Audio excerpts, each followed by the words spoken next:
1,839 total snaps, 81 career tackles, 11.5 for loss, 13 passes broken up, 4 interceptions, 53 total games played, 27 of them as a starter split between extended stays in college football's premier conferences, the SEC and the Big Ten.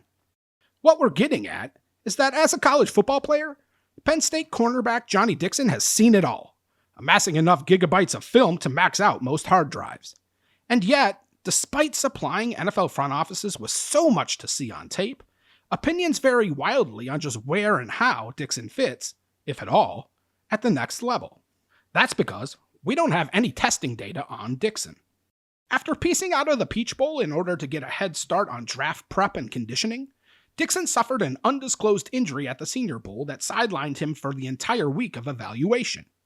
While the setback isn't believed to be too serious, it did cause Dixon to skip workouts at the NFL Combine and Penn State Pro Day. So we don't have a 40 time, a broad jump, a vertical, a 3-cone, a short shuttle, or any of the critical data points used to make informed decisions. But we got film, lots and lots of film, and after sequestering ourselves for days and forcibly propping our eyes open Clockwork Orange style to get through it, we gotta admit, it's kinda all over the place. At both South Carolina, where his college career began, and later at Penn State, Dixon's light feet to mirror moves, lacquered up hips to turn and run, and uncanny composure when the time came to glance skyward and legally play the ball, allowed him to thrive as a press man corner despite showing zero desire to land hands and get tough at the line of scrimmage. Dixon understands leverage, understands the sideline is his friend, and understands it's advantageous to shrink the QB's target area as much as possible because Dixon's arms aren't that outrageously long. Really, the only minus keeping Dixon from becoming a true shutdown man coverage corner is his lack of long speed. When receivers gain a step of separation, Dixon doesn't have another gear to close the gap. As comfortable as Dixon is in simple see receiver, cover receiver, man scenarios, he's not overly instinctual when assigned to play zone, a deficiency that's exacerbated by Dixon's ineffectiveness as a tackler post-catch.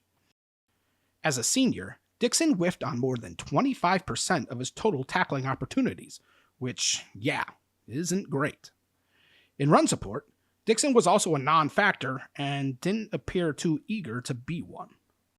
Inexplicably, though, Dixon is a plus-plus blitzer, a secret hidden talent departed Penn State DC Manny Diaz unearthed and absolutely unleashed. In Dixon's initial 3 years in college, he had 0 sacks and 2 QB pressures. However, with Diaz pulling the strings, Dixon posted 8 sacks and 14 QB pressures, showing a real feel for the assignment by shifting speeds, throttling down, and carefully tracking instead of just cartoonishly flying past the target like Wile E. Coyote. So, as the tape shows, there's a clear, defined line of demarcation separating Dixon's strengths and weaknesses, which means he's not a fit in every NFL defensive system. But in the right scheme, Dixon's small but stellar skill set could give him a chance to outperform a handful of the dozen-plus corners taken before him in this year's draft.